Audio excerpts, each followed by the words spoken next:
Hello everyone, তো চলে এলাম একটা নতুন মিনি ব্লগ নিয়ে। এই যে আমরা পাহাড়ে ওঠা শুরু করে দিয়েছি। আমি সবার ফার্স্ট, আমার এক্সাইটমেন্ট এত ছিল যে আমি আগে আগেই যাচ্ছিলাম।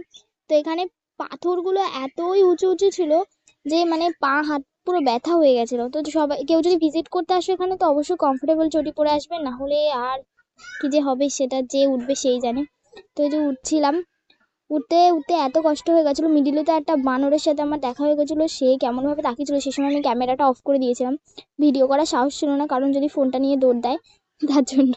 তারপরে দেখো, মিডিলে শুধু এই একটা রাস্তায় গেছে, আর সব দিকটা শুধু জঙ্গল আর জঙ্গল মিডিলে।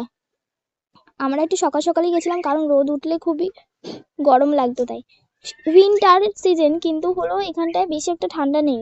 আসার পরে বুঝলাম, উল্টে আমরা যেখানে থাকি সেখানটায় বেশি ঠান্ডা।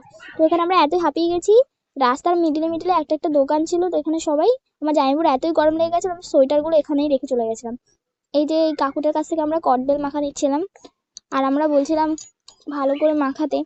তো এখানে উঠে এসেছি, আমরা প্রায় টপেই চলে এসেছি। টপের পাথরগুলো আরো বেশি বড় বড় ছিল, যেখানে আরো বেশি কষ্ট হচ্ছিল, মানে ফোন ধরে হাঁটাই যাচ্ছিল না, এমন অবস্থা। তো এই যে আমরা ওপরে চলে এসেছি ফাইনালি সাকসেসফুল উঠে।